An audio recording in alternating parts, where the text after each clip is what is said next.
G'day guys, it's Ross here, and today I'm starting a series of videos on the landscaping of my front yard, which I'm getting a landscaper to do.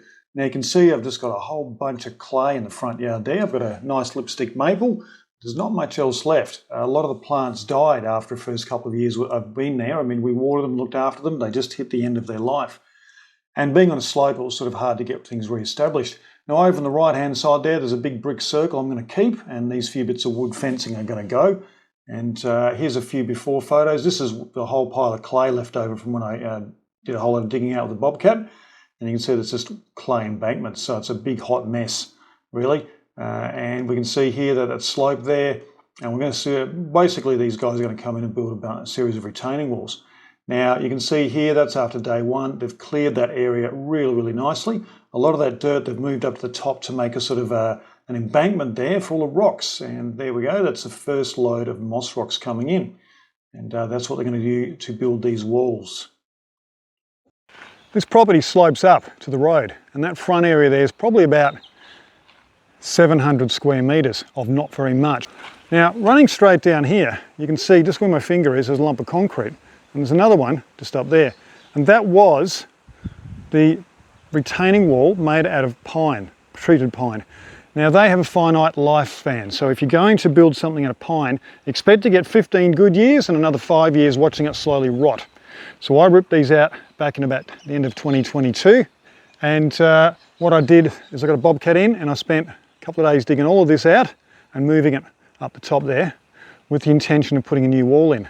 The guys here have come in and you can see that what we've got is a bunch of moss rocks. And they've managed to get rocks with actually a lot of moss on them, which is becoming harder and harder to do. So I'll get in the shade there so you don't have that light. There we go. So I'll zoom out a little bit. They've done about a day's prep, but then the actual work, that's only about half a day up there. And there's some rocks up there up around the 300 kilo mark. So pretty good job. We've got one sitting down here that's probably about 500 or 600. And we've got some at the top even bigger. So the bigger ones will go down the bottom. Now the reason they've started that ledge first is because they can come in from either side and also can come in from this side to position rocks with that excavator. It's a 2.5 tonner.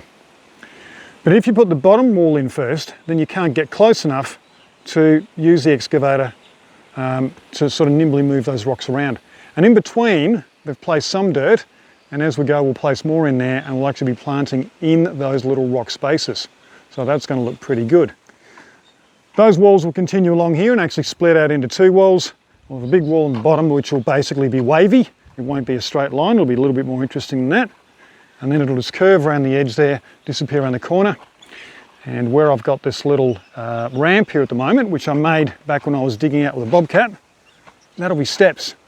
We'll have steps coming up here and coming up to these bricks, which were put in by the first owner of the property. Now the concrete needs redoing, and some of that brick wall, the rock wall, has also fallen apart, but I'll redo all of that once the landscapers are finished. Now all this land here actually just fell away. It fell right away, and there's probably about 30 or 40 tonne of overfill here, and that's all come out of what I dug out and a little bit that the landscapers have put in there. So I don't know what we're going to do with this area, but that's okay. So there's some big pieces of stone that have to be manoeuvred down the drive and into various places, and what they'll do is they'll build the bottom walls and then slowly come up and work their way out of the property. With any luck, before winter comes, we'll have that all planted out with a lovely lawn, and a lot of this will at least be planted out even if it's not established yet. That establishment will take a year or two. I'm going to do a few more videos because I know a few of my friends just want me to show the progress of this little project. So I'll just do some short videos over the next week and a half while the guys are here building this, and I'm really looking forward to seeing the end result. The walls will get built, and then after that I've got to put in drainage, I need to put in a watering system, and then I need to put in turf. I think that'll be a good fun project. What I'll do is I'll share it with you, and hopefully you can learn with me. All right, as always, thanks for your time. Catch you later.